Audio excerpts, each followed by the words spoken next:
Hello मेरे प्यारे बच्चों, एसएससी सीपीओ 2024 में कुछ नए इडियम्स पूछे और वो नए इडियम्स आज हम क्लास में डिस्कस करेंगे। और आपको बताऊं तो वो सारे जो नए इडियम्स थे वो आपकी बुक अवतार सेकेंड द इडियम मास्टर में ऑलरेडी गिवन है। ये देखो, ये इडियम और इसका ओरिजिन, ये एंट्री नंबर दिया है और ये पेज नंबर भी दिया है प्रूफ के साथ में, ठीक है। और ये जो बुक है आपकी अवतार सेकेंड द इडियम मास्टर, इस बुक में 3000 इडियम्स दिए हुए हैं विद ओरिजिन। और आपके लिए सबसे अच्छी चीज ये है कि इस बुक इसकी इडियम की फ्री पीडीएफ, कोई चार्ज नहीं है, बिल्कुल फ्री पीडीएफ नियॉन क्लासेस के टेलीग्राम चैनल पे अवेलेबल है, ठीक है। तो आप वहां से जरूर इसको डाउनलोड करें, टेलीग्राम चैनल पे अपलोडेड है। इसमें 3000 इडियम्स दिए हैं। देखो, बच्चे ऐसे बोलते हैं कि मैम प्रीवियस ईयर ही आते हैं। बिल्कुल ठीक बात है, प्रीवियस ईयर आते हैं, लेकिन ये जो इडियम्स है ये तो पहली बार आए हैं, ठीक है। तो प्रीवियस ईयर के साथ साथ हमें कुछ नए इडियम्स भी, नई वोकैब भी पढ़नी होती है जो कि एक्सपेक्टेड होती है। और ये आपकी बुक अवतार 1 और अवतार 2 दोनों में मैंने इस चीज को ध्यान में रखा है कि प्रीवियस ईयर के साथ साथ जो एक्सपेक्टेड वोकैब है उसको भी लिया है, ठीक है। एसएससी सीपीओ की अगर अपन बात करें तो एसएससी सीपीओ के अंदर जो है टोटल आपके 9 सेट्स थे, ठीक है। हर सेट के अंदर 50 क्वेश्चन थे। टोटल क्वेश्चन हुए 450। कितने? 450। और आप सरप्राइज होंगे इस बात से कि 450 में से 78 क्वेश्चंस किसके थे? इडियम्स के थे। यानी कि आप देखो, ये आपका 100 में से कितना हो गया? 18, लगभग अप्रोक्स 18% वेटेज, 18% वेटेज किसका है? इडियम्स का है ना। तो यहां से क्या पता चला कि इडियम्स भी आपके सिलेक्शन के लिए, आपकी टॉप रैंक के लिए बहुत इंपॉर्टेंट है, ठीक है। ये टोटल 78 क्वेश्चंस की भी मैं एक डिटेल आगे क्लास लूंगी जिसमें मैं सारे इडियम्स कराऊंगी। और ऐसे नहीं जो सिंपली आपको ऑप्शंस बता दिए, आंसर बता दिए, रटवाएंगे नहीं, आपको पूरा ओरिजिन के साथ में, देखो इसमें जैसे ओरिजिन है ना, ऐसे ओरिजिन के साथ करवाऊंगी कि क्लास में ही याद हो जाएंगे, ठीक है। स्टार्ट करते हैं। जो पहले अभी जो नए आए हैं उनको डिस्कस कर लेते हैं, उसके बाद आगे क्लास आएगी जिसमें जो टोटल 78 इडियम्स है वो सारे के सारे इडियम्स मैं सॉल्व करवाऊंगी, ठीक है। स्टार्ट करते हैं। सबसे पहला इडियम है यहाँ, ये सीपीओ 2024 का, I invited them to my anniversary dinner. मैंने उनको मेरी एनिवर्सरी डिनर पे इन्वाइट किया, but they had other plans, लेकिन उनके कुछ अदर प्लान्स थे। सो दे डिसाइडेड, तो उन्होंने डिसाइड किया, to politely decline with the implication, politely मना करना, रिफ्यूज कर देना। डिक्लाइन का मतलब होता है डाउनफॉल और डिक्लाइन का एक मीनिंग होता है रिफ्यूज। कल ही हमने रूट वर्ड की क्लास की थी, CLI, क्लाई और क्लाइमैक्स, ठीक है, वह टू लीन फॉरवर्ड वाली, उसमें मैंने डिक्लाइन बताया था। डिक्लाइन का एक मीनिंग क्या होता है? रिफ्यूज कर देना, रिजेक्ट कर देना, मना कर देना। मना किया that they may come at a later date, वो किसी और दिन आ जाएंगे। जैसे हमारे साथ भी बहुत बार होता है कि 2 ओकेजन क्लैश करते हैं, तो हमने एक ओकेजन के लिए पहले से प्लानिंग कर ली, फिर दूसरे में हमें कोई इन्विटेशन मिलता है तो हम बोलते हैं कि कोई ना, हम किसी और दिन करेंगे ये सेलिब्रेशन।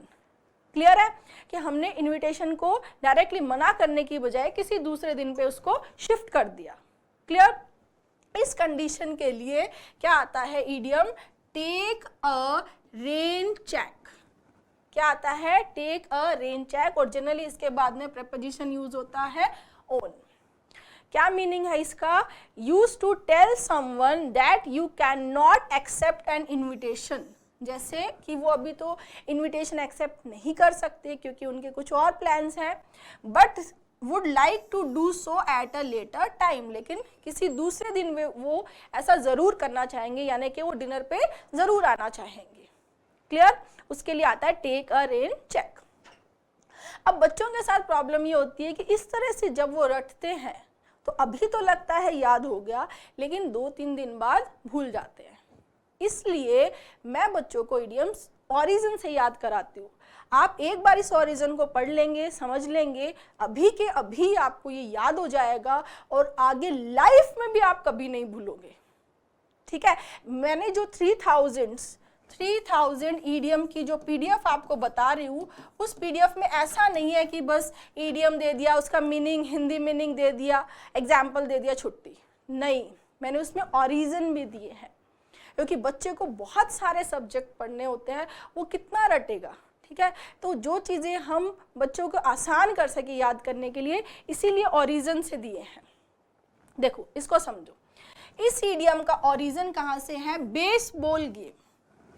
बेसबॉल गेम की जो टिकट्स होती है वो बहुत ज़्यादा एक्सपेंसिव होती है। ठीक है, किसी ने टिकट खरीदी, बेसबॉल गेम देखने गया, मैच देखने गया। अब क्या हुआ, अनफॉर्चुनेटली बारिश हो गई। बारिश होगी तो क्या होगा, मैच कैंसिल हो जाएगा। तो जो पैसा उसने दिया वो वेस्ट हो सकता है। तो उस केस में मैच कैंसिल हो जाए तो उस केस में जो भी ऑडियंस है उसको एक वाउचर देते थे। ठीक है, कि इस वाउचर से आप आगे कोई जो नेक्स्ट मैच है, अगला जो मैच है, वो आप इससे फ्री देख सकते हो। ठीक है, मतलब ये मैच तो कैंसिल हो गया, लेकिन आपको दूसरा मैच आप इस वाउचर से देख सकते हो, और उस वाउचर को बोलते थे रेन चेक।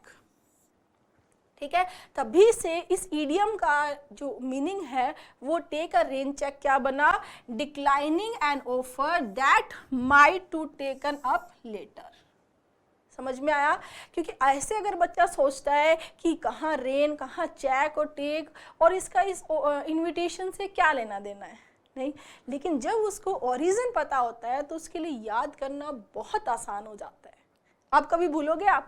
तो यहाँ सब रेन चेक क्या हो गया, उस वाउचर को बोलते थे, और वहीं से इसका ओरिजिन हुआ। क्लियर? नेक्स्ट देखो, from cradle to grave. Cradle, cradle क्या होता है, पालना, और ग्रेव क्या होती है, कब्र। ठीक है, तो पालने में जब बच्चा पैदा होता है तब जाता है, और ग्रेव में जब इंसान मर जाता है तब जाता है। यानी कि वो जन्म होता है और मरने तक, यानी कि आपकी पूरी जिंदगी जन्म से लेकर डेथ तक क्या होती है, cradle to grave, during the whole span of your life. Clear? Interesting है ना? ये देखो, इडियम विद इमेजेस, जहां इमेजेस की जरूरत है वहां मैंने इमेजेस भी ऐड करके दी है। यहाँ देखो, ये पालने से शुरू हुआ और ये लास्ट में ग्रेव। ग्रेव का एक मीनिंग कब्र होता है, और सीरियस के लिए, वेरी सीरियस इंपॉर्टेंट के लिए भी ग्रेव आता है। ये जो रूट वर्ड की क्लासेस चल रही है अभी रोजाना, उसमें मैं ये करवाती हूँ रूट्स। ठीक है, तो क्रेडल मतलब हो गया पालना, और ग्रेव मतलब क्या हो गया है, कब्र। तो यहीं से क्या बन गया है, किसी व्यक्ति के जन्म से लेकर उसकी मृत्यु तक का time period. Clear? Next, up the anti. Up the anti, ठीक है, अप द एंटी का मतलब होता है किसी चीज का लेवल इंक्रीज कर देना। Increase the level of something, specially demands और सम्स ऑफ मनी। डिमांड्स या सम्स ऑफ मनी क्या होता है, अप द एंटी। इसका ओरिजिन भी बहुत इंटरेस्टिंग है। कैसे? ये देखो, इसका ओरिजिन बैट लगाने वाला गेम, जैसे जिसको वो पोकर से हुआ है। पोकर में क्या होता है, एंटी किसको बोलते हैं, अमाउंट को।